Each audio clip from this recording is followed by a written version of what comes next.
돌아가신 날 아버지가 이 날을 기념하며 아버지 하나님 오직 주님 품 안에 나와 간구하며 기도하는 우리의 백성들 하나님 기억하여 주시옵기를 간절히 바라고 원합니다. 하루 가운데도 주님이 언제나 동행하여 주셨고 또한 이 예배 가운데 하나님 자정하셔서 우리의 그 기쁜 아버지 하나님을 만나는 이 시간 아버지 하나님께서 저희를 붙들어 주시고 마귀 사탄이 틈타지 못하도록 주님 붙들어 주시옵소서. 특별히 오늘 전영수 목사님을 보내주셔서 아버지 하나님 귀한 말씀을 전가하실 때 하나님 그 입술에 하나님께서 성령이 주장하여 주심으로 아버지 하나님의 말씀으로 아멘하며 하답할 때 아버지 하나님 우리 마음에 깊은 감동이 있게 하시고 아버지 하나님 또한 주의 사명을 우리 마음에 새길 수 있는 귀한 시간이 되게 하여 주시옵소서.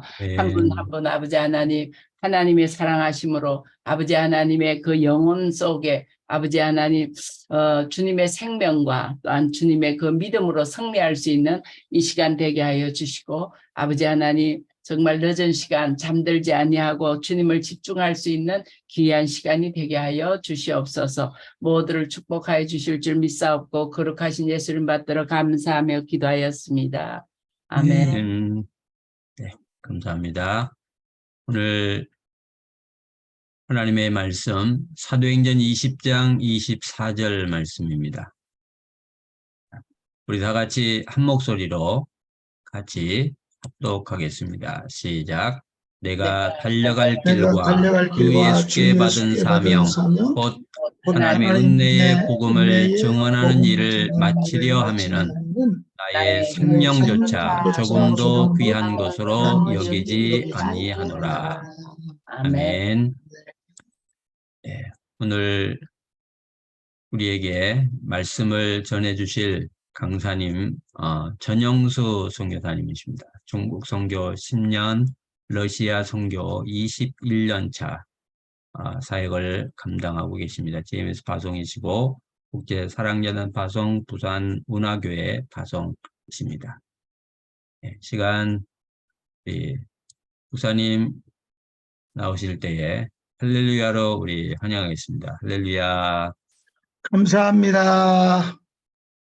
사랑합니다. 축복합니다. 여러분 지금 여기 러시아는 10시가 됐는데요. 10시가 넘었죠 이제. 물론 필리핀은 8시, 한국은 9시. 여기 기준으로는 주무셔야 되는 시간인데 저희도 지금 자야 될 시간인데 왜 이렇게 모여서 불러주시고 은혜를 주시는지 잘 모르겠습니다. 아무튼 행복합니다. 감사합니다. 제가 지금 러시아 21년이라고 써 있는 걸 보면 세선 중에서 그 새벽 예배 시간에 말씀을 나눈 지가 만 2년이 지나갔는가 봅니다. 그 2년 전에 드렸던 프로필이 그대로 나는 선교가 제일 쉬웠다 그 사진도 나오고 이렇게 한 거 보니까 세선중과 KWMI라고 그러죠. 만난 시간이 벌써 꽤 된 것 같습니다. 여러분은 어쩐지 모르겠지만 여기 또 금요 모임은 조금 색깔이 다르긴 한데 저는 KWMI 세선중을 어느 날부턴가 가족이라고 생각을 하고 어떨 때는 아침에 저희 아내한테 꾸지람을 좀 듣기도 합니다. 밥도 안 먹고 왜 거기 매달려 있느냐. 지금 밖에 일이 막 벌어지고 있는데 왜 거기 붙들고 있느냐. 지금 학생들이 와서 신학교 강사가 와서 수업을 하고 있는데 교장이 돼가지고 선생님 인사도 안 시키고 거기서 뭐 하고 있느냐. 뭐 매일은 아니고요. 매일은 아니고 가끔 꾸준함을 들으면서도 이 모임을 놓지 못하는 이유가 하나 있다면 첫째는 물론 중독돼서겠지만 더 중요한 첫째는 그냥 어느 날 피는 안 나눴어도 예수의 이름으로 복음의 이름으로 가족이라고 하는 공동체가 되어졌다라는 생각 속에 모르겠어요. 어떻게 보면 제가 여러분을 짝사랑하고 있는 건지도 모르죠. 짝사랑하고 있는지도 모르겠고 아무튼 했던 현 주소는 그래요. 그래서 지금도 오늘 하루 종일 이것저것 업무를 보고 지금 자야 될 시간, 졸리운 시간인데 제가 김인효 선교사에게 그런 말을 했어요. 선교사님들을 좀 아무나 세워라. 그런 말을 했기 때문에 김인효 선교사님이 선교사님 사회가 어떤가요? 순서가 어떤가요? 그럼 나는 전 진짜로 한 번도 거부한 적은 없는 것 같아요. 예, 그냥 순종하겠습니다. 그렇게 해서 오늘도 또 시간을 갖고 있는데 함께 할 수 있는 시간, 복음을 소유하고 나눌 수 있는 시간, 바울이 고백한 것은 이렇게 고백합니다. 나는 종은 종인데 예수 그리스도의 종이라고 이렇게 표현합니다. 그리고 아주 기분 좋게 자랑스럽게 신이 나게 로마서뿐만 아니라 여러 곳에서 그렇게 고백하는 것을 보면서 저는 그것을 너무나도 행복하게 생각하고 저도 좋아합니다. 그 이유는 바울이라고 하는 선교사님이 자기만 먼저 그렇게 독식하고 잘난 척하고 이것은 나의 독특한 나만이 가지고 있는 것이야 라고 이렇게 한 것이 아니고 특별히 로마서 1장 6절 말씀까지 가면 너희들도 예수 그리스도의 것이라고 이렇게 바울이 표현하는 것을 봅니다. 그래서 그분이 욕심스럽게 나만 소유할 수 있는 복음이다. 나만 독점해야 하는 예수 그리스도라고 말하지 않고 내가 소유한 그 복음, 내가 소유한 그 예수 그리스도, 그 복음을 너희들도 소유하기를 원한다라고, 너희들도 그런 것이라고. 1절 이후에 2절 말씀 쭉 보면 바울은 그렇게 말하죠. 나는 나의 나 된 것이 아니고 하나님께서 나를 예수의 사람으로, 복음의 사람으로, 하나님의 사람으로 택했다라고 분명히 고백합니다. 그 고백을 저와 여러분에게도 오늘도 동일하게 주셨다는 거죠. 어느 누구는 내가 대단하고 어느 누구는 나약한 것이 아니라 동일하게 주셨다는 거예요. 요즘에 저는 한국의 프로야구 경기를 많이 보는 편입니다. 제가 좋아하는 선수를 말하라면 이종범의 아들 이정우라고 하는 선수가 있고 또 그 키움이라고 하는 같은 팀에 또 주로 이제 나이 어린 선수들을 좋아하는데 안호진이라고 하는 투수 그 친구도 참 좋아하고 또 LG의 또 다 어린 선수들인데 고우석이라고 하는 한국에 어떻게 보면 제일 빠른 공을 던지는 그런 아이가 있는데 그분들의 모습을 보면 그분들은 독특한 것이 있는데 어려서부터 훈련과 준비가 야구라고 하는 것에 엄청난 소유를 가지고 있다는 거예요. 준비를 했다는 거예요. 처음 이야기한 이종범이라고 하는 사람의 아들 이정우라고 하는 아이는 어떻게 보면 엄마 뱃속에서부터 태어나면서부터 야구를 위해서 태어난 아이가 아닌가. 그래서 지금 제가 설명한 그 사람들의 어리다고 하는 이유는 그 사람들의 동일한 모습은 고등학교를 졸업하자마자 남들이 누구나 요즘에 다 가는 대학을 가지 않고 그들은 프로야구라고 하는 전문가의 그러한 팀으로 소속이 됐다라는 것입니다. 굉장히 일찍부터 야구를 준비하고 야구의 사람으로 살고 경제적으로 말한다면 돈을 많이 벌 수 있는 프로야구 선수가 되어져서 전문인의 모습으로 살아간다는 것입니다. 오늘 저와 여러분은 주로 이제 다른 혹시 일반 평신도도 이 자리에 계시지만 많은 네트워크의 포기 선교사님들이신데 우리 선교사는 전문인이 되어져야 된다는 것입니다. 어떤 전문인? 복음을 소유한 바울이 고백했던 것처럼 나의 모습은 예수 그리스도의 종이라고 명확하게 분명하게 표현할 수 있는 나의 모습을 자신 있게 나타낼 수 있는 그런 전문인 선교사로서의 프로의식을 가져야 된다는 것이죠. 오늘 모든 직종의 사람들이 다 그렇습니다.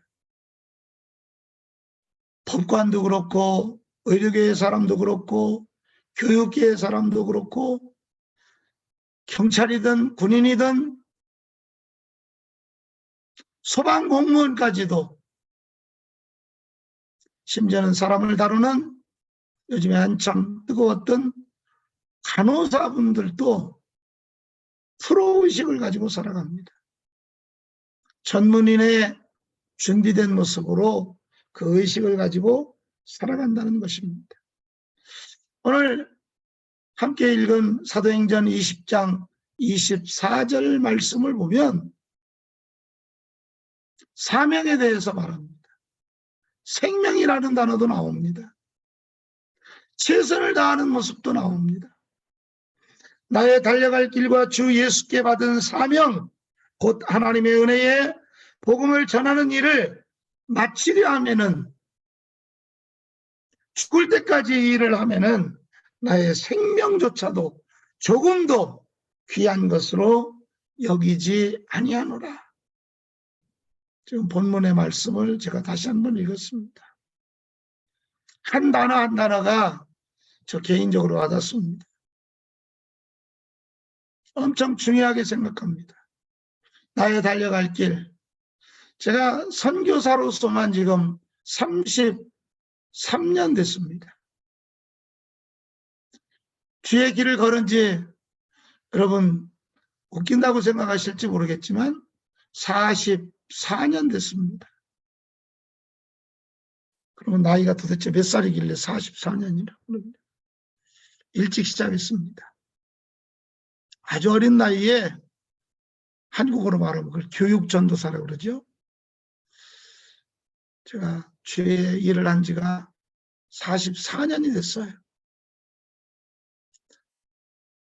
서원한 지는 54년이 됐더라고요.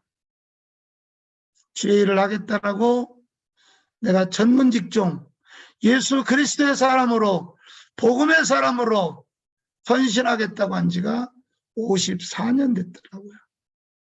그리고 주의 일을 시작한 지가 44년 됐고 선교사가 된 지 33년이 됐더라고요.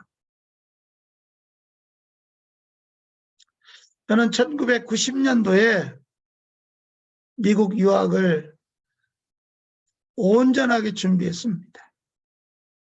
장학금도 마련해 놓고 비자 문제도 해결하고 유학 가는 것으로. 돌아가신 총신대 총장을 지냈던 김혜한 박사님이라고 하는 분이 계신데 그분이 미국의 ITS라고 하는 개혁신학을 하는 그런 학교를 가지고 있는 분이 저를 공부시키겠다고 그런 일이 있었는데 그 일을 제가 포기하고 지금까지 공부를 안 하는 이유가 있다면 물론 뭐 아이들이 지금 박사학위도 하고 공부를 뭐 배신하는 건 아니겠지만 합니다만은 제가 그 이후에 공부를 안 한 이유가 있다면 나는 선교사로서의 프로의식을 갖자. 선교사로서 전문적인 사람이 되자. 이런 생각으로 유학을 포기하고 중국 선교를 시작하는데 그 당시에 중국의 모습은 여러분이 사실은 여기에 지금 중국의 선교사님으로 계셨던 분들이 계신데 제가 생각하는 그 당시의 중국은 여러분이 생각하는 중국과는 좀 다릅니다. 중국과 대한민국은 수교가 돼 있지도 않았었고 중국과 조선민주주의 인민공화국은 형제의 국가였고 중국과 소비에트 연방은 우호를 다짐하는 형제국가였던 그 시절이었기 때문에 비자 문제도 해결할 수 없었고 저는 대구의 신호방직이라고 하는 한 장로님의 회사의 영업부장이라고 하는 그때부터 저는 나쁜 짓을 한 것 같아요. 가짜 명함을 만들고 중국에 있는 동안에도 계속 거짓말을 하고 살았으니까 나쁜 짓을 죄를 일찍부터 많이 진 것 같은데 가짜 명함을 만들어서 중국 비자가 해결이 안 되기 때문에 중국을 짧게는 한 달, 길게는 3달 제가 만 3년을 그렇게 중국을 순회 선교를 합니다. 왜? 치료할 수가 없는 시절이었기 때문에 굉장히 까다로운 시간이었습니다. 한국과 수교가 92년 말에 됐습니다. 제가 중국 선교를 시작하면서 미국 유학을 포기하게 돼요. 30대 초반 새파란 나이에 중국에 갔는데 목회자가 없습니다. 그 당시에 심양 서탑이라고 하는 곳에 오해원 전도사님이라고 하는 그 당시에 목사님도 아직 되지 않은 여자 교역자가 윤영성이라고 하는 곳에 대표적으로 한 분 계시고 조선족을 말하는 겁니다. 연변 연길이라고 하는 곳에 김성하 목사님이라고 하는 분이 한 분 계시고 이렇게 전문적인 목회자로서 2분밖에는 계시지 않았습니다. 제가 그때 이미 목사가 됐었거든요. 새파란 것이 목사라고 하니까 성도들이 은혜를 받고도 믿지를 잘 않아요. 할머니들이 손을 만져가면서 하는 말이 아이고 어떻게 이렇게 젊은 사람도 목사가 될 수 있습니까? 가는 곳마다 의뢰의 질문하는 그 질문 때문에 그리고 한 곳에서 집회하고 또 다른 곳으로 움직이고 한 곳에서 하룻밤, 뭐 하룻밤이라고 할 수도 없죠. 이동을 해야 되기 때문에 당연히 한 곳에서 이틀 밤을 자보지 못하고 3년이라고 하는 시간을 도망다니면서 순회 선교하는 그런 시간을 갖습니다. 그 재미에 빠져서 저는 미국 가는 걸 포기하고 중국에 선교를 시작하는데,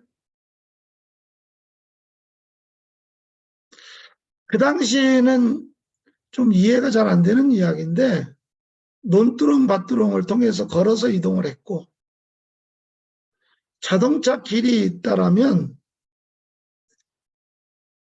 당나귀나 아니면 소가 끄는 이 우마차를 타고 이동하는 그런 일들이 중국에 실제적으로 있었습니다. 동북 삼성에. 그런 가운데 제가 중국 선교를 시작할 때 체중이 100kg 정도 됐습니다.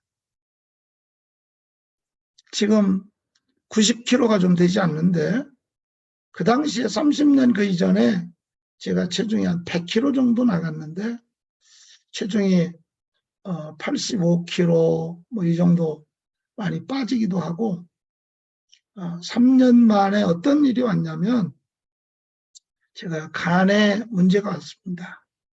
간 기능에 이상이 생겨서 더 이상은 무리할 수 없는,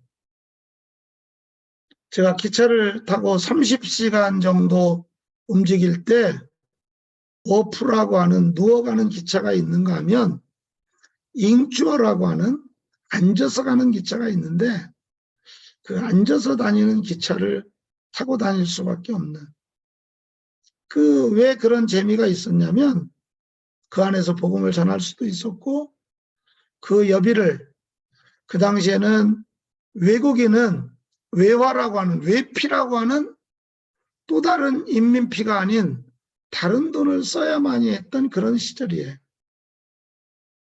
그리고 삼성급 이상의 호텔에서만 자야 되는 그런 환경. 근데 그것을 제가 조선족으로 둔갑해서 그것도 나쁜 짓을 한 거죠. 외피를 쓰지 않고 인민피를 이용해서 일반 중국 사람들이 타는 기차를 함께 타고. 근데 이제 제가 자랑스럽게 자랑질을 한마디 하면, 그렇게 할 수 있었던 이유는 그 선교비를 그렇게 모으면 그게 반 이상 모아지는데, 그러면 그 당시에는 교회를 하나 도울 수 있는, 교회를 하나 개척해서 새로운 번듯한 건물은 짓지 못해도 헌 건물을 구입해서 교회를 하나 개척할 수 있는 그런 재정이 됐기 때문에 그렇게 거짓을 하면서 그런 일들을 했었습니다. 그게 너무너무 좋았어요. 신났죠. 설교를 이해가 안 되겠지만 화장실도 못 가고 했던 11시간을 설교한 그런 기록도 있습니다. 너무나도 행복했습니다. 근데 이제 몸에 간에 사인이 오고 체중이 15kg 정도 빠지고 그러면서 피검사 결과 더 이상은 무리할 수 없는 그런 시간이 오면서 제가 장춘이라고 하는 곳, 중국 길림성의 장춘이라는 곳에 94년도에 베이스를 정하게 되고, 이제 순회하지 못하고 그곳에 정착할 수밖에 없는, 그리고 그곳에서 신학교도 운영하고 또 청소년 사역반을 만들어서 운영하고 중국 사람들만 모아서 중국 신학교도 하고, 이런 공동체 생활을 집안에 사는 사람이 한 100여 명 정도, 수업할 때는 많으면 한 200여 명 정도 공동체 생활이 중국에서 94년도에 시작됩니다.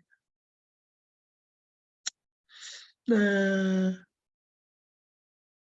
그 사역 자체는 참 즐겁고 재밌었어요. 많은 사람이 움직이고 으쌰으쌰할 수 있는 그런 것인데 어느 날부터인가 이제는 베이스가 커지고 많은 사람들이 움직이면서 공안의 감시를 받게 되어지고 제가 공안국 장춘이라고 하는 공안국에 6개월 정도를 조사를 받습니다. 6개월 정도를. 그래서 그 조선족 우리나라로 말하면 경찰, 중국어로 말하면 공안이 저와 늘 친밀하게 지냈던 사람이기 때문에 이제는 전 목사 더 이상은 어렵고 모든 것을 철수하고 끝내야 되겠다라는 그런 사인을 받는데 제가 왜 이 94년 이야기를 하냐면 그 94년도에 조선민주주의 인민공화국의 수령이었던 김일성이라고 하는 영도자가 7월 14일에 죽게 됩니다. 그 사건을 기점으로 94년 김일성이라고 하는 어버이 수령이 세상을 떠나게 되어지면서 북한에는 극심한 굶주림의 문제가 생겨요. 그래서 누구도 막을 수 없는, 감당할 수 없는 두만강과 압록강을 건너 탈북자가 수없이 생겨지게 되어지고 그 전까지는 제가 북한 사람들을 그냥 두만강과 압록강 주변으로 돕는 사역, 그냥 조금 재정적인 거, 그들이 기거할 수 있는 이러한 일들 부분적으로 했지만 94년에 장춘의 베이스가 세워지면서는 탈북자들이 물밀듯이 밀려오는 일들 때문에 그때는 저뿐만 아니라 이미 이제는 수교가 되어지고 중국의 동북삼성에 굉장히 많은 선교사님들이 들어오시게 됩니다. 저희 베이스만 해도 저를 돕는 부교역자가 5분이 계시고 여전사님들이 한 10분 정도 계시고 장로님들도 계시고 이런 일들이 이제 되어지는데 대부분의 이제 그들도 다 저를 도와서 우리 북한에서 넘어오신 가족들을 케어할 수밖에 없는 그래서 이제 그 일이 되어지면서 여러 가지 복잡한 일과 어려운 일들이 생깁니다. 이제 그냥 지나가는 재밌는 얘기를 하면 인간은 남녀가 같이 있다 보면 아무리 떼어놓고 막는다 할지라도 사랑을 나누게 되어져 있어요.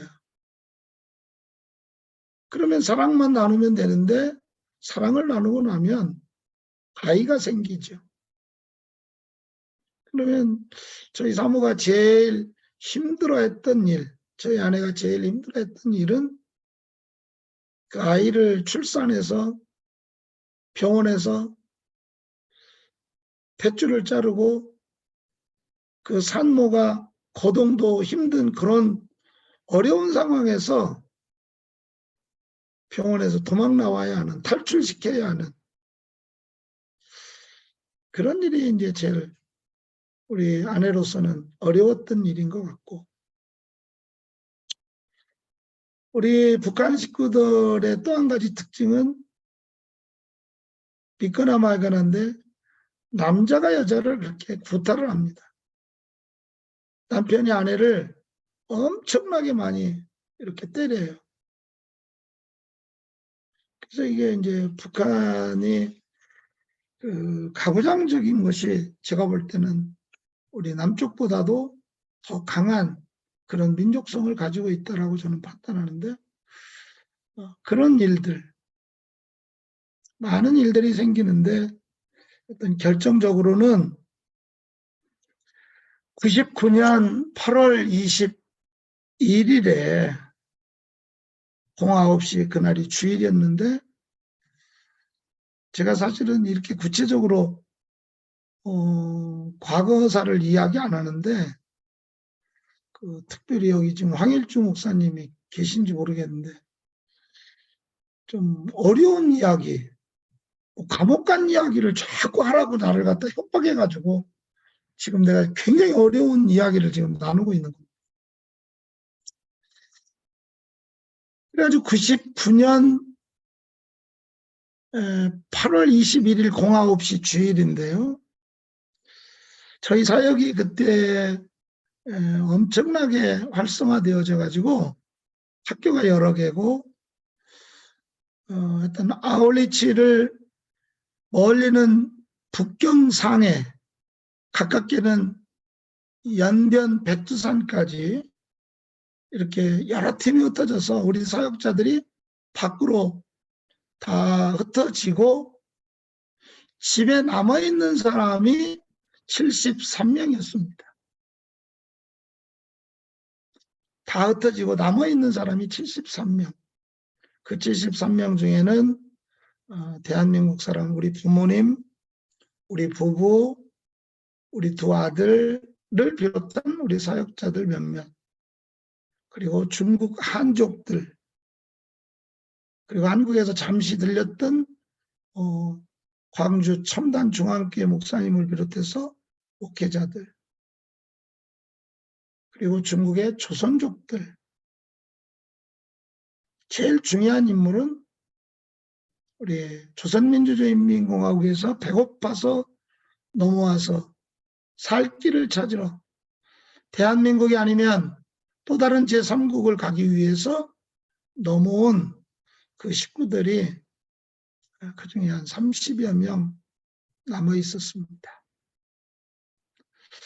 그래서 함께 했던 아무튼 그날 09시에 약 200여 명이 넘는 군인들, 군무장한, 저를 잡으러 온 사람은 북경중앙에서 안전교육부 간부가 권총을 들고 제 머리에 권총을 들이는 그런 일이고, 200명이 넘는 무장병력이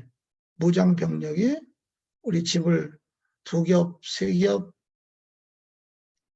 제가 그걸 모르죠. 나중에 들은 얘기예요. 동네 사람들한테. 집을 2겹, 3겹 포위를 해가지고 한 명도 도망가면 안 되니까 장총을 들이대고, 제 머리통에는 사무실에 있는데 권총을 들이대고, 아무튼 73명이 수갑을 차는 그런 일이 1999년 8월 21일 09시에 저희 장춘 센터 베이스에 발생이 되어집니다. 그래서 그 이유는 뭐냐? 제가 지금도 중국에는 15년형을 받은 사람으로 컴퓨터상에 뜹니다. 국제 간첩으로 되어 있습니다.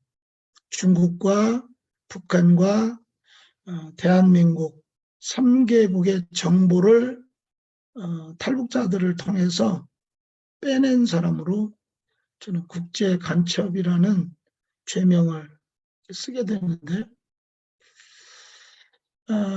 제가 한 달 동안 독방에 어려움을 겪을 때 어떤 일이 있었냐면,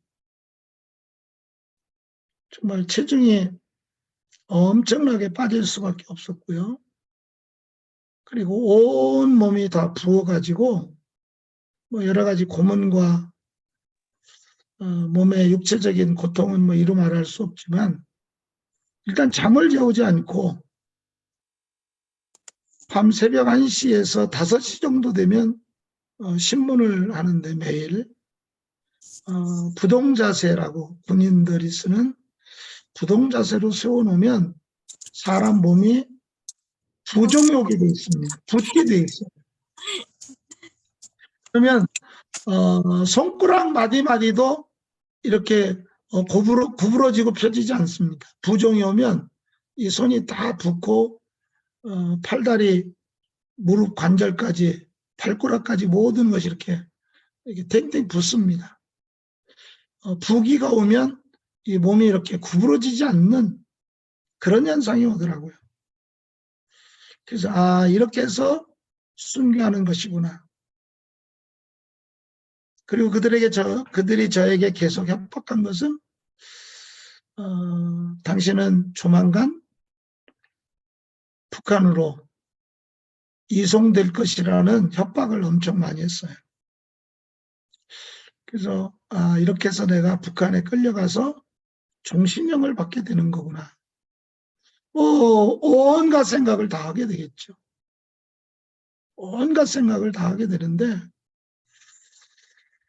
저는 좀 미련해서 그래도 어떻게든지 살아남아야 되겠다라는 이런 생각이 있었어요. 그래서 그들이 주는 정말 이렇게 좀 먹기 힘든 그런 도시락밥, 중국식 한식을 주진 않았겠죠. 그것을 어떻게 해서든지 먹고 내가 아무튼 살아야 되겠다라는 생각을 가지고 그걸 먹고 살아남은 그런 일인데 저희 장현미 선교사님은 좀 달랐어요. 장현미 선교사님은 열흘 만에 조사를 받다가 나올 수 있었는데 그 이유가 뭐냐면 잡혀 들어가는 날부터 단식을 시작한 거예요. 단식 투쟁을 한 거죠. 남자들이 훨씬 더 지혜롭지 못하고 미련한 거예요. 그 맛도 없는 걸 먹고 살아남겠다고 버티게 해지고 나중에 다 안 이야기죠. 다 독방에 있으니까 모르죠. 장현미 선교사는 열흘 만에 나왔는데 왜 어떻게 열흘 만에 나왔냐 그러니까 열흘을 단식하면 사람이 길게 뻗어질 수밖에 없습니다. 장현미 선교사 키가 조금 길어요. 1m 74밖에 안 되는데 그 1m 74가 쭉 뻗어 누우니까 그 사람들이 어떻게 생각했을까요? 결과는 이렇게 됐습니다. 저 독한 년 갖다가 내버려라 이렇게 된 거예요.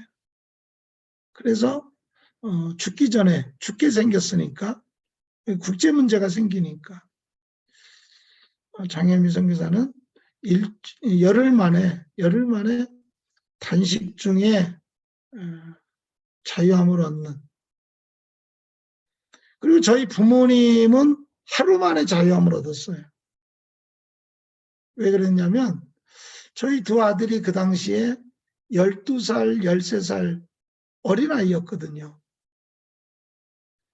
근데 그 공안들이 볼 때 그 아이들이 이미 그때 체중이 70kg, 80kg, 물론 지금은 우리 큰 아이는 135kg 정도 나갑니다.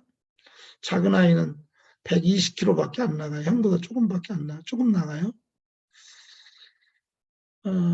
그러니까 이 공안들이 볼 때는 저희 아이들이 어린아이라고는 생각하지 못하고 수갑을 채워서 잡아왔는데 잡아와서 조사하다 보니까 이 아이들이 어린아이가 초등학교, 우리 작은 아이는 그 당시에 겨우 초등학교 졸업하는 그때였거든요.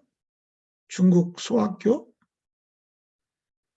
그러니까 이 아이들 둘만 내보낼 수가 없으니까 나를 내보낼 수는 없고 저희 아내 장현미 선교사를 내보낼 수도 없고 저희 부모님이 같이 잡혀갔기 때문에 우리 부모님도 평신도 선교사로 통합측 하메노에라고 하는 노예 파송 선교사님으로 제 사역을 도우러 들어오셨기 때문에 이 노인들이 손주 덕분에 하루 만에 풀려나신 거예요. 나머지 식구들은 대부분 북한 식구들은 다 저하고 똑같이 한 달 동안 끝까지 조사를 받고 안전계획부 밑에 있게 되어지고 우리 아이들 덕분에 우리 부모님은 하루 만에 나오시고 우리 아내는 단식 투쟁하면서 그 이후로 열흘 만에 어려움에서 극복되고 이제 저도 제가 15년을 형을 받았어요. 그 안에서 15년을 받고 그래서 실제로 15년을 내가 중국을 못 갔습니다. 만 15년을. 근데 이제 지금부터 이제 하나님의 은혜인데 그래서 저는 행복하다고 하는 거예요. 그 당시에 이제 우리나라 김대중 대통령이 정권을 잡고 있을 텐데, 저는 장춘에 있었고, 대사관은 북경이라는 곳에 있는데, 저희 아버님이 하루 만에 풀려나게 되고, 저희 아내가 열흘 만에 풀려나게 되는데, 아내가 나와서 보니까 아이들하고 우리 부모님이 어떻게 할 줄 모르고 다시 집에서 그냥 있더라는 거예요. 그래서 우리 장현민 선교사는 이미 가택연금이 된 상태이기 때문에 못 움직이기 때문에 부모님에게 빨리 지금 대사관에 가서 우리 아들이 이렇게 해서 지금 소식을 알지 못한다. 어떻게 되는지 모른다라는 것을 알리게 되어지고, 그래서 이제 이 사실이 대사관에 통보가 되고 이것이 한국의 뉴스화가 되면서 전 한국교회가, 특별히 온누리교회라고 하는 교회가 제가 이제 그 당시에 속해 있었기 때문에 전 교인이 기도를 시작하는 그런 일들이 발생되어지고, 그 은혜로 제가 15년형은 받았지만 국제간첩으로 전격적으로 한 달 만에 석방되는 은혜를 제가 입은 사람.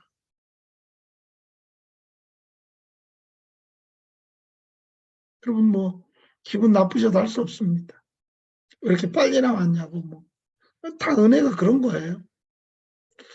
그래서 저는 이 사역을 또 놓을 수 없고, 하나님 감사합니다 고백하며 곧바로 다시, 중국은 내가 갈 수 없고 러시아 선교를 다시 시작할 수밖에 없는, 다시 시작하게 되는 이런 은혜를 입은 선교사입니다. 저희 아이들 이야기를 좀 하라고 그러는데, 저희 아이들은 저희들이 돌볼 시간이 없었어요.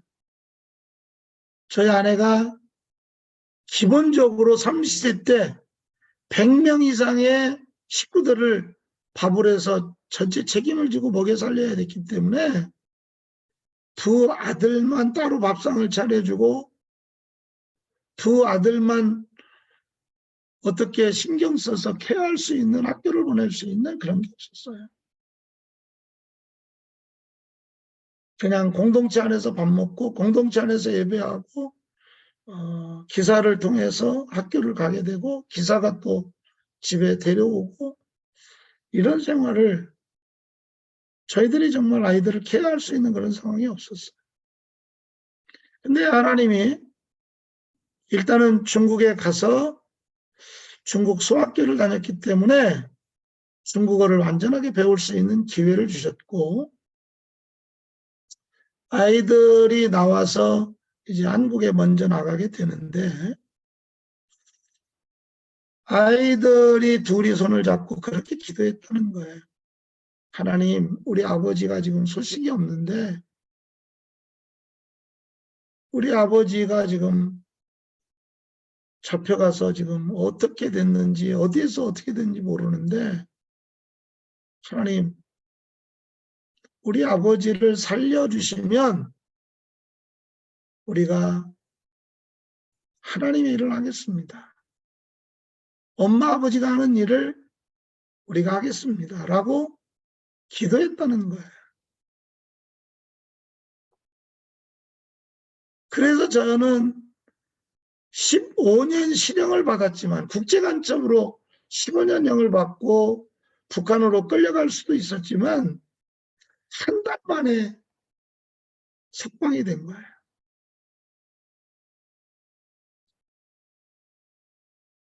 싫어합니다. 싫어.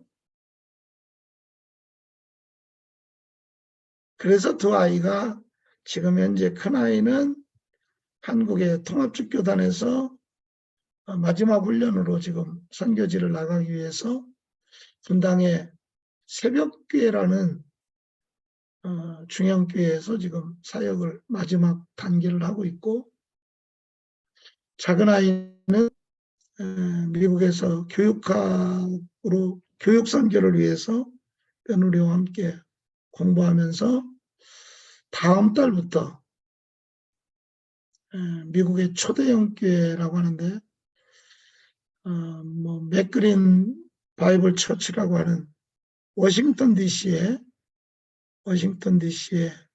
그 교회 선교 담당 목사로 옮기게 돼서 선교지로 빠르면 내년에 파송받으려고 지금 준비를 마지막 미국 교회로 넘어갔습니다. 아이들이 고생을 안 했을까요? 그 어린 나이에 수갑을 차고 어쨌든 단 하루지만 수갑을 차고 감금되는 일도 있었고 중국이라고 하는 나라에서 중국 아이들과 함께 국제학교가 아닌 일반 학교에서 공부를 하고 중학교도 제대로 가지 못했기 때문에 다시 필리핀 바기오라고 하는 곳에 가서 초등학교 1학년서부터 중학교 3학년까지의 과정을 2년 동안 영어로 마치게 됩니다. 그 개인학습 방법인데 그게 미국 교재 방법인데 우리 아이들이 필리핀 바교의 CCC에서 갈라진 제자들 선교회라고 하는 그런 학교가 바교에 있어요. 그 학교에서 우리 아이들이 처음 학교를 세우게 되어지고 파푸아뉴기니아의 선교사님 딸하고 3명이서 학교를 시작했는데 지금은 물론 그 학교가 이제 큰 학교가 되어졌죠. 아무튼 그렇게 영어 공부를 필리핀에서 2년 동안 초등학교 1학년부터 중학교 3학년 과정까지를 마치게 됩니다. 그리고 이제 제가 다시 러시아에 베이스를 잡기 시작했기 때문에 부모님과 함께 자기들이 살았으면 해서 러시아로 건너와서 고등학교와 대학을 러시아에서 다니게 돼요.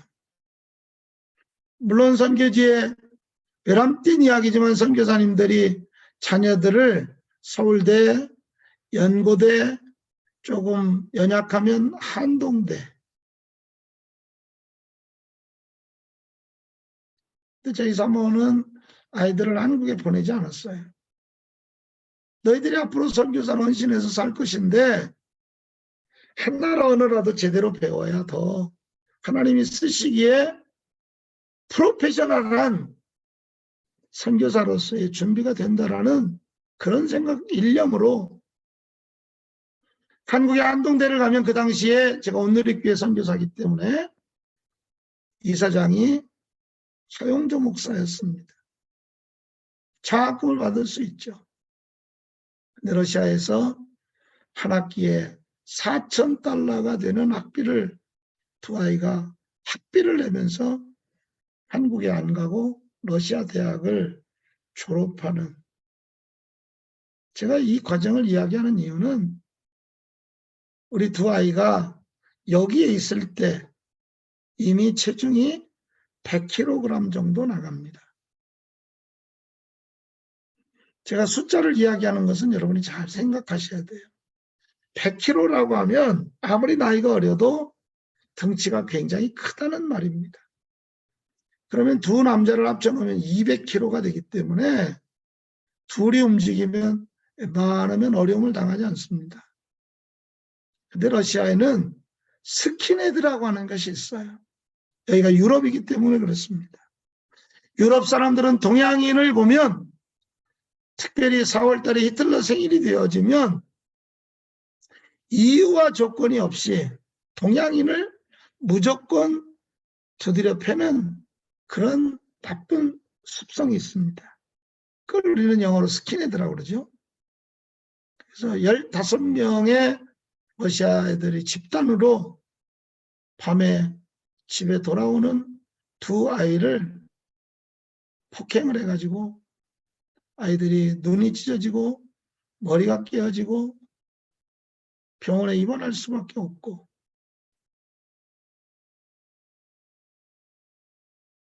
그런데 러시아 경찰에서는 자국민 보호기 때문에 우리 아이들이 외국인이기 때문에 너희들 형제가 둘이 싸워서 다친 거로 이렇게 말을 하라는 거예요. 그때 이제 장혜미 선교사님이 정말 어미의 마음이 가슴이 터졌던 거죠. 아이들이 일주일 이상 머리를 꿰매고 얼굴을 꿰매고 병원에 있어야 하는 그런 아픔 속에서 선교사라는 것 때문에 외국인이라는 것 때문에 어떤 법적 대응도 해보지 못하고 그렇게 어려움을 당할 수밖에 없는.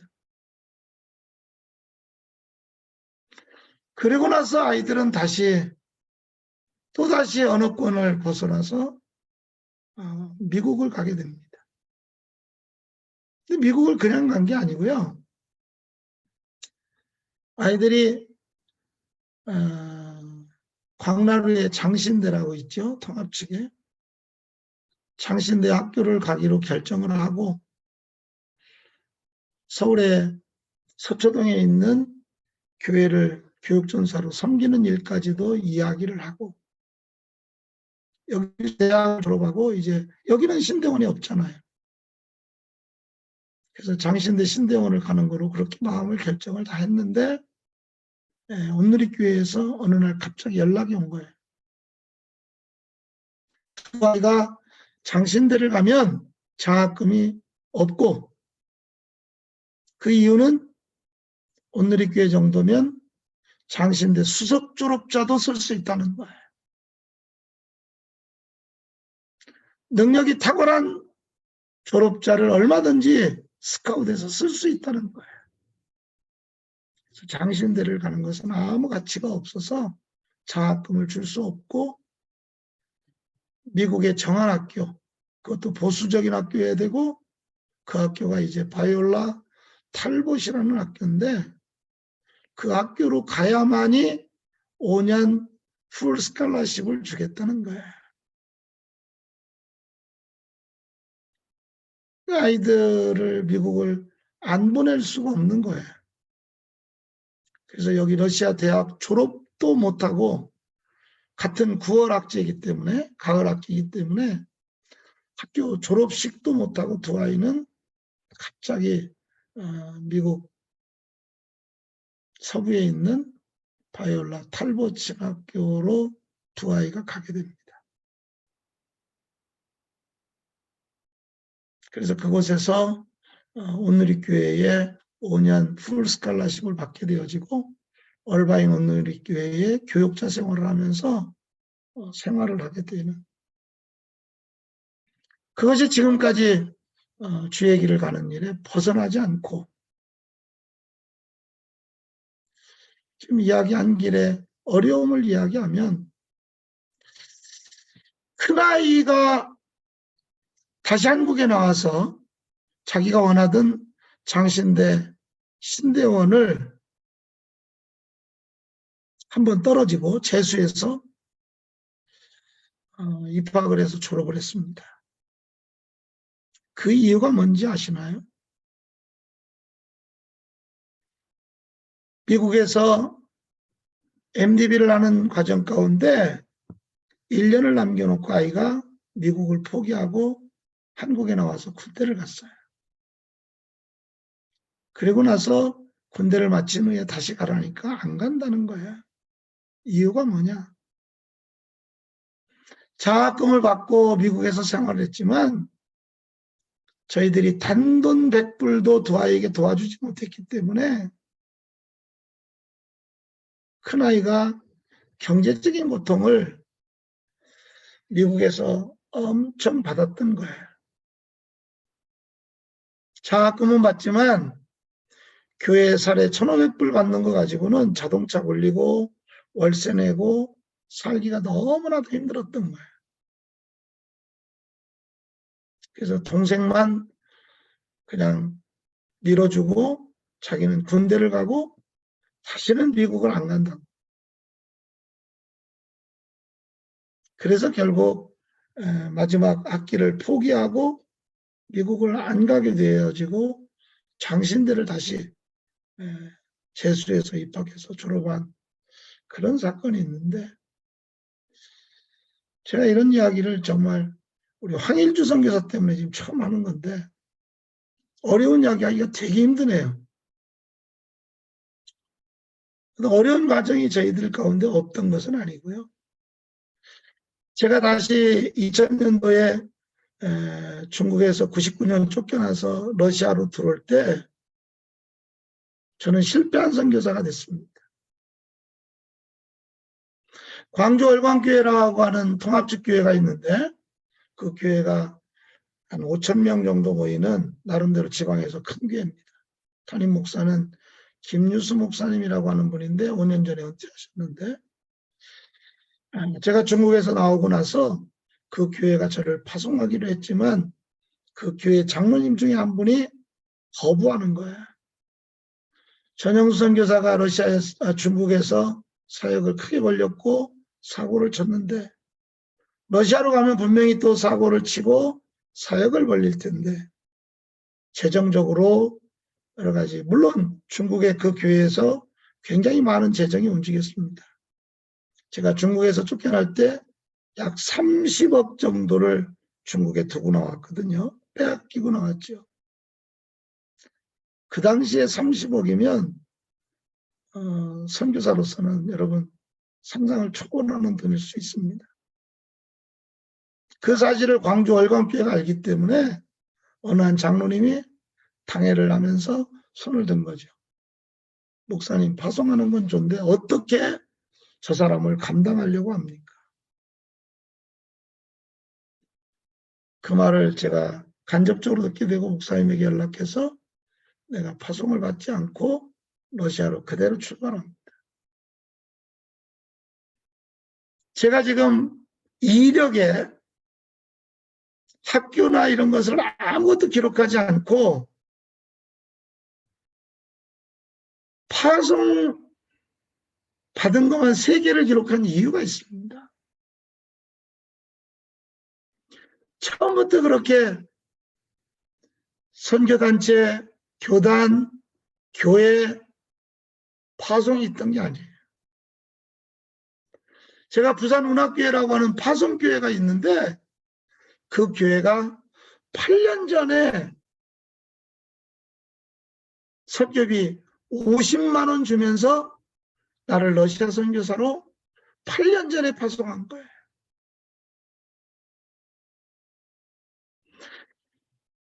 제가 여기 23년 됐는데 국제사랑재단이라고 하는 곳이 12년 전에 저를 북한 선교를 같이 하자고 그들의 요청에 의해서 저를 신학교 사역에 재정을 도우며 파송하게 된 거예요.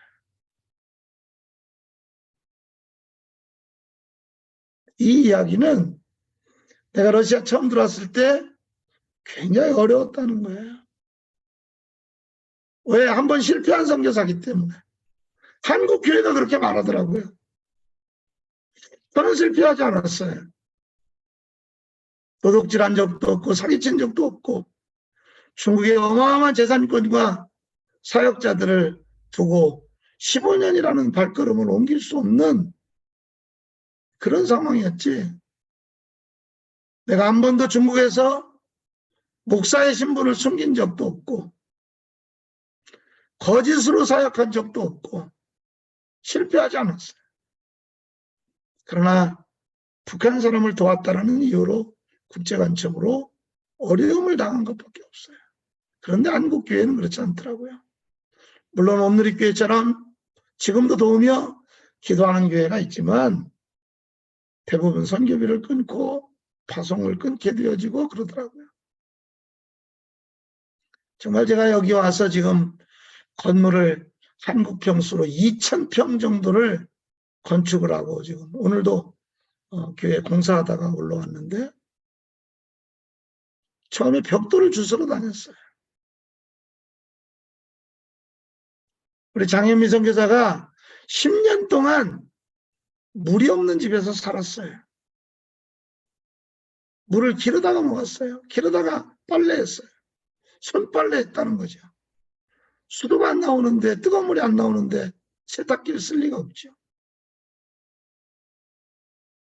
그러나 저는 선교사로서 오늘 서두에 말한 바울이 고백했던 것처럼 나는 복음을 소유한 사람이고 예수 그리스도의 종이기 때문에 프로의식을 가지고 어려움을 어렵다라고 말하지 않고 어디에 손 내민 적이 없어요. 지금도 저는 손 내밀지 않습니다. 그렇다고 해서 재정에 어려움이 있는 것도 아닙니다. 한국에서 저를 한두 차례 보신 분들이 있지만 저 사람은 왜 이렇게 거지 같나? 꼴학생이가 왜 저런가? 아마 그렇게 보시는 분은 없을 거예요. 저는 뭐 그렇게 잘나서 뭐가 그렇게 많아서 많진 않아요.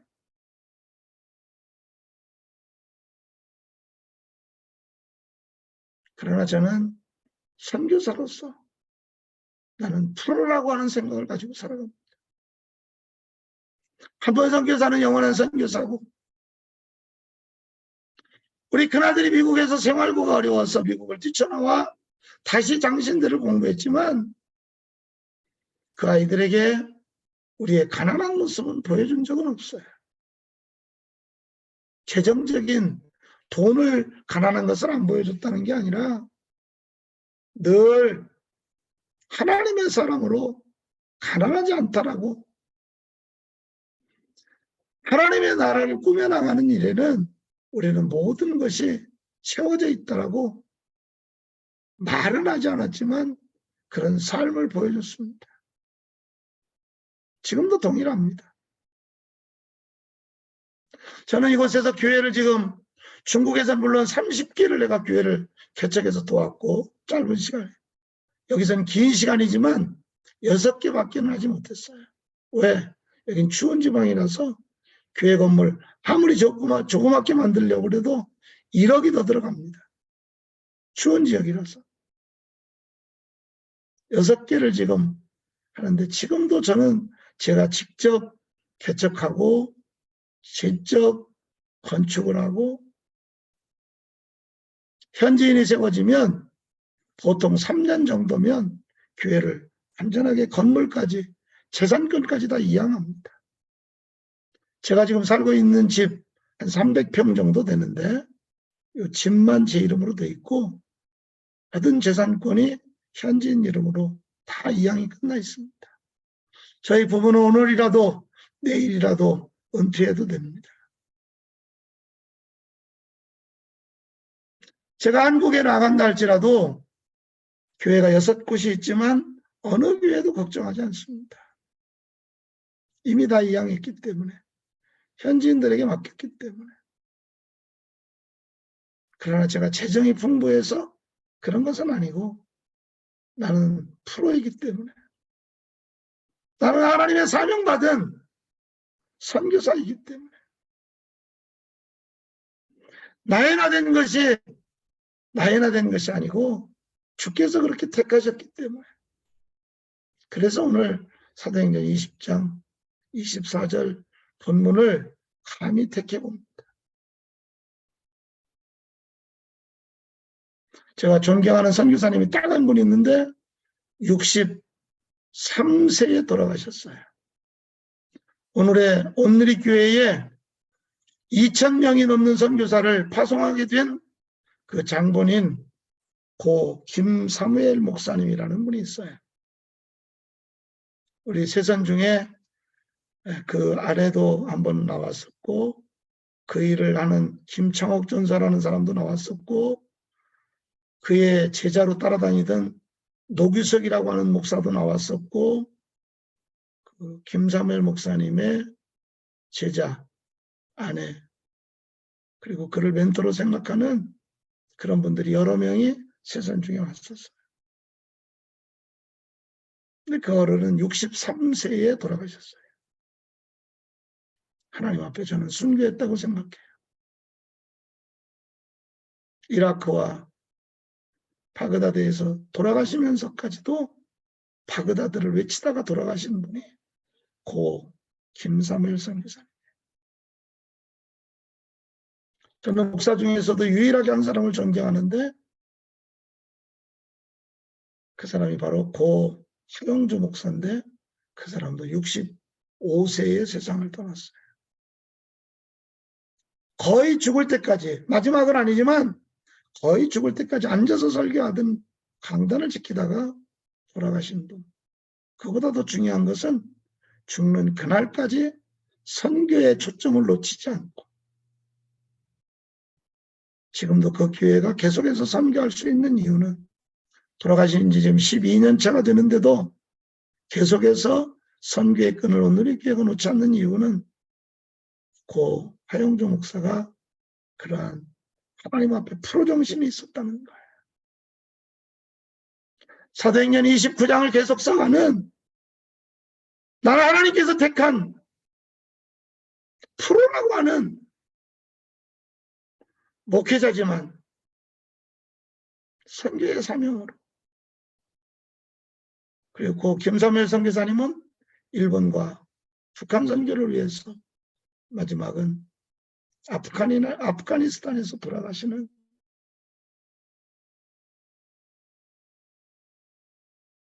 속 깊은 곳까지도 선교사였던 그분을 존경합니다. 저는 감히 따라갈 수 없지만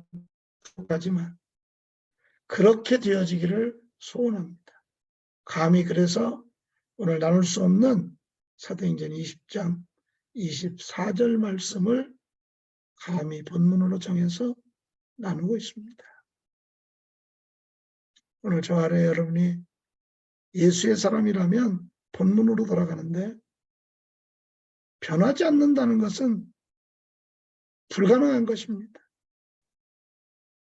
변하지 않는다는 것은 잘못되어진 것입니다. 정말 예수의 사람이라면 사도 바울이 그랬던 것처럼 예수 믿는 사람을 잡으러 가다가 다메섹 도상에서 예수를 만난 후에 변화되어져서 나는 예수 그리스도의 종이라고 고백하며 모든 것을 포기하고 결국은 순교하는 보잘것없는 베드로의 모습도 마찬가지라고 생각합니다. 그가 좌의정과 우의정을 생각했던 사람이지만 그러나 진정 예수를 만나고 난 이후에는 그는 순교당할 수밖에 없는 사도행전의 스데반도 그렇지 않을까요? 성경에 기록된 인물뿐 아니라 과거에 일제를 거쳤던 6.25를 거쳤던 저 북한의 공산권에 있던 다른 나라의 외국 선교사 순교를 이야기할 필요가 없이 우리의 복음의 선배들이 복음을 진정 소유했다면 그 소유한 복음 때문에 그들은 마지막 사명 때문에 모든 것을 내려놓을 수 있는 프로정신이 있었다고 저는 생각합니다.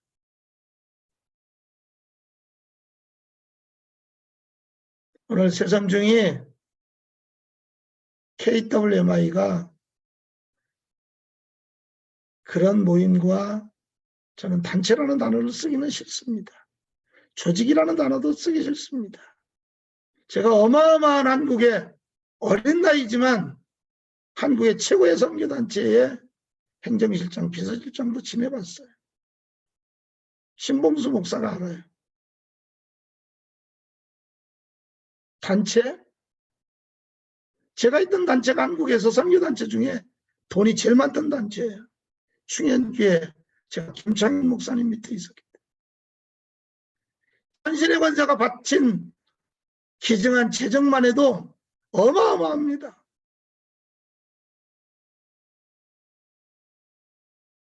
그러나 그런 것은 전혀 중요하지 않더라고요. 다 잃어버리는 조직을 봤어요. 돈 자랑하는 것 때문에 완전한 거지가 되어지는 모습도 봤어요. 제가 말씀을 마치기 전에 제가 99간 집에서 태어난 사람입니다. 충청남도 홍성군 갈산면 상촌이라고, 여러분은 그곳은 김좌진 장군이라는 사람이 있던 곳이에요. 제가 그곳에서 태어난 사람이에요.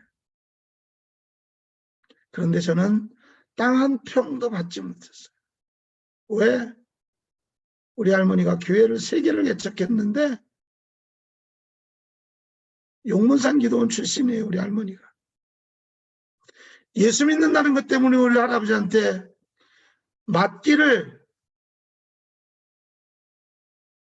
우리 집 대청마루가 100명 정도 모일 수 있는 집인데 그 대청마루에서 밑에까지가 약 2m 가까이 높이가 됩니다. 우리 집이, 시골집이.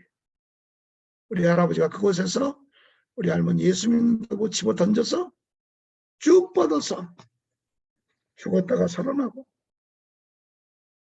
예수 믿는 것 때문에 집에서 쫓겨나서 서울에 올라가셔서 성동구 화양동이라는 곳에 또 개척교회를 해서 40일 금식기도 이후에 돌아가신 분이 저희 할머니인데, 저희 할머니가 저를 10살 때 소원하셨어요. 내가 장손이기 때문에. 그러나 저는 땅 한 평도 받지 못했어요. 예수 믿는다는 것 때문에.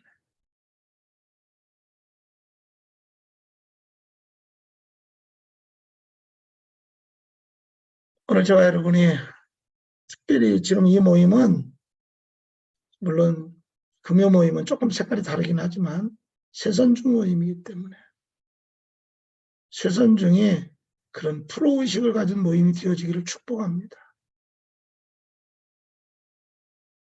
무슨 조직을 만들고 누가 회장이 되어지고 누가 총무가 되어지고 그런 것들은 아무 의미가 없어요. 저도 다 해봤어요. 해봤는데 아무 의미가 없더라고요.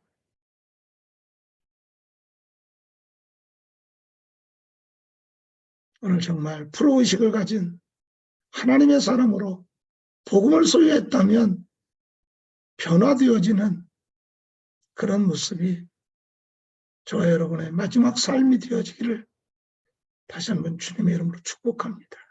아멘. 기도하겠습니다. 하나님 감사합니다.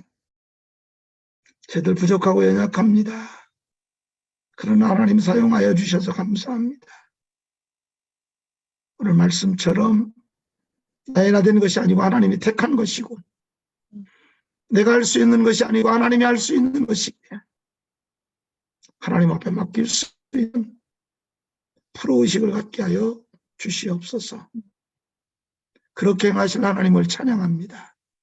우리 세선중이 그렇게 되게 하옵소서. 특별히 우리 김인여 선교사 앞장세우셨는데 저 아들 피곤치 않게 하시고 건강이 연약한데 강건케 하시고, 하나님 주변에 돕는 임원들 하나님 축복하시고 주의 나라를 세워가는 일에 헌신하게 하여 주시옵소서. 예수님의 이름으로 축복하며 기도합니다. 아멘. 할렐루야. 너무 감사합니다. 아무래도 귀한 간증, 또 우리에게 도전이 되는 귀한 말씀들 주셔서 너무 감사드립니다. 시간 주신 말씀 생각하면서 함께 기도하는 시간 갖도록 하겠습니다. 우리 여전히 우리가 선교사도 또 주의 종으로 부르심을 받았는데 몇 년 사역했느냐라기보다는 어떻게 사역했느냐가 중요하지 않나 좀 생각을 해봅니다. 또 하나님은 다 아시는 것 같습니다. 우리의 중심을 아시고 또 그에 따라 큰 일도 맡기시고 또 작은 일도 맡기시는 그런 하나님을 우리가 경험하고 있는 줄 압니다.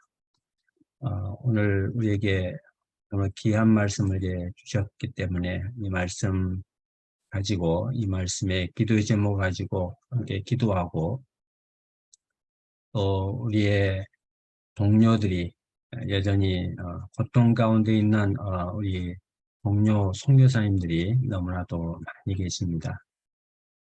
특별히 이제 가족 중에 누가 아프면 단기간 그냥 아프고 말미암아 끝나는데 그게 이제 장기전이 되었을 때는 정말 감당하기 이제 힘든 이런 상황 가운데 처해지는데 우리 선교사님들 가운데는 그런 선교사님들이 여전히 많이 계십니다. 기도 제목을 보시면 아시지만 여전히 병석에 이제 몇 년 동안 계시는 이런 선교사님도 계십니다.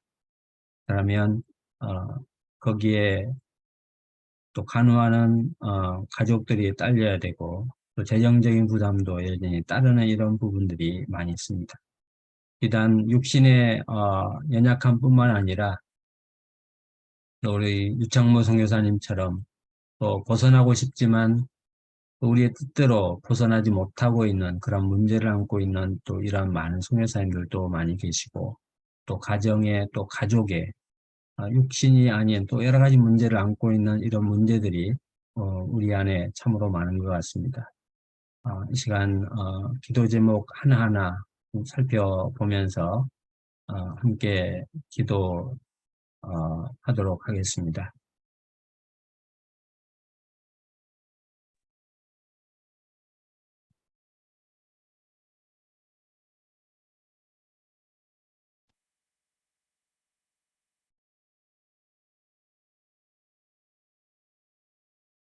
네. 우리 다 같이 기도하겠습니다.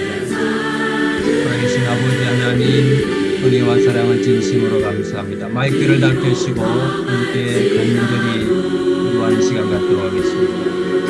살아계신 아버지 하나님, 은혜와 사랑을 진심으로 감사합니다. 감사합니다. 주님, 사도 바울이 소유했던 예수 그리스도를 우리 모두가 소유하기를 간절히 원합니다. 예, 사도바울 사였던 예수 입니다. 나의 되던 것은 후에 하나님의 불의자는 잃을 수가 없습니다. 내가 달려갈 수 없는 하나님입니다. 어떤 면의 복음을 청원하는 감사합니다.